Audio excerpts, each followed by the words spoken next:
Now we're going into our next game here. This is the Lions. This is our 3 o'clock, first 3 o'clock game. Lions versus the Chargers. The Lions going in have been hot. They have not lost, I believe, since early in the season. The Chargers got their first win in 2 years against the Eagles. Wow. I think they got like 3 pick sixes, and then they got blown out by the Texans. But the Chargers, something clicked for them a little bit against that Eagles game. Can they find some magic, you think, Josh, to be able to come out and upset the Lions? For what I've seen, like the Chargers, they stopped going deep, first, second, third, and fourth down. That's the quarterback. Just he's working now. He's running. He's dumping it off. He's finally. I think they switched to 3 safeties. They switched to 3 safeties during that win. I don't know. I don't think so. They stayed 2 safety the entire game. The whole works. They got that like I formation. They got the killer, the middle linebacker, and then the safety kind of over top. I feel like every season the Chargers or the Ravens, they come in with like this great talent. I think it just comes down to the coaching staff. You have the right players. You just gotta. Well, they got their first win and have kept their playoff position open here. Yeah, but I've been telling them all season.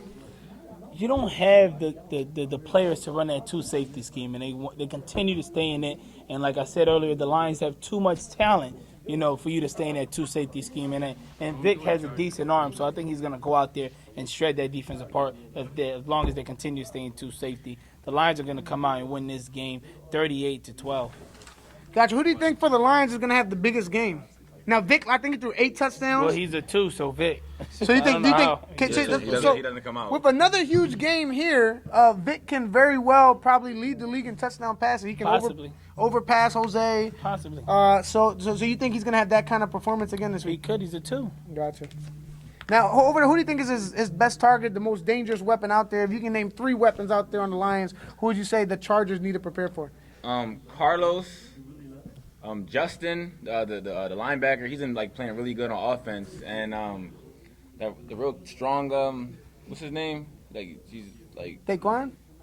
Quan. Quan. They're definitely their top 3 targets. I've been watching a film because we're playing them, and right. they seem to get the ball the most, and those 3 they might be the key contributors to win this game. Who you got for the Lions that they need to know? Do you think it's another kind of 3 or the other 3 players that kind of? You got Gio, you got Carlos, and you have Pedro.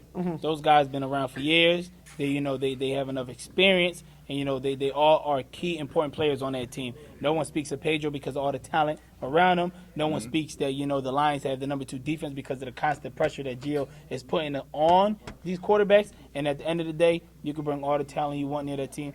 That's Carlos' team. And what would you consider Poopy? I think Poopy's having a really good season this year. Do you think he's a weapon or a role player? No, he's definitely a weapon. He's a contributor. He's having a heck of a season this year. He's a solid 6 man. Like he comes off the bench, does his thing. He does his thing. I think one thing that you can say about him is that he's definitely not selfish. He's not asking for the ball. And I think a lot of those guys over there could be number 1 targets anywhere else. For the ball, if I was getting the ball a lot too. He's getting the ball a lot. That's why he's not asking. But even what's the one kid's name? They think might be the fastest player in the league. Switch only had 1 catch, 1 touchdown. And so it's hard to build chemistry with a player when he don't come to practice. So he doesn't come to practice, huh? So he should be at the huddle then. He should be at the Eagles huddle. Gotcha. What do you think about Obed? Do you think Obed is a player in that league? He's gonna be a player to come soon, but this is his last year. Yeah, maybe in the playoffs when he comes. So you think he's gonna definitely be an impact going into this playoff? That's Ralphie's brother. Yeah, I know who he is. Don't sleep on him. But he definitely grown his facial hair in a little bit. Yeah, ever since he's grown that beard, he's stuck on there. He needs to start eating better. I don't know if it's mustard from press. Oh, that's not a beard. I wouldn't call that a beard. Oh, gotcha. All the dirt from the, they was like. Oh, it is very dusty. All the dirt is just having to stick right there.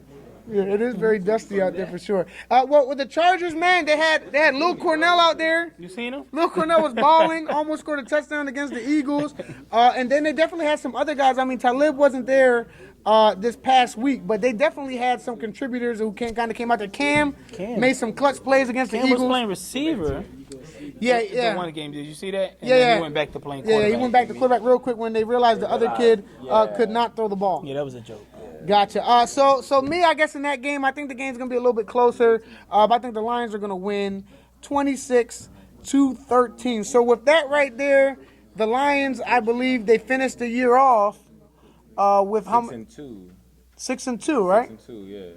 So that could be, I guess, depending on the way seeding work, they can figure out to be either second or third or fourth. Who? Yeah, I'm not sure who the Lions lost to. They play at 3 o'clock. They got one loss now. Then they play at 10. They play the Falcons, so they. Oh, that's the second one. That's the okay. second They one. dropped the 6-2. Gotcha, They'll gotcha. win, and you know. I got you. Gotcha, So, but things could be very interesting if a lot of teams kind of finish off with one loss. All right, that's going to do it for our second half of the marathon week this week. We're going to come in with our final 3 games. Come back right after this. what's the verse? You got to know the verse.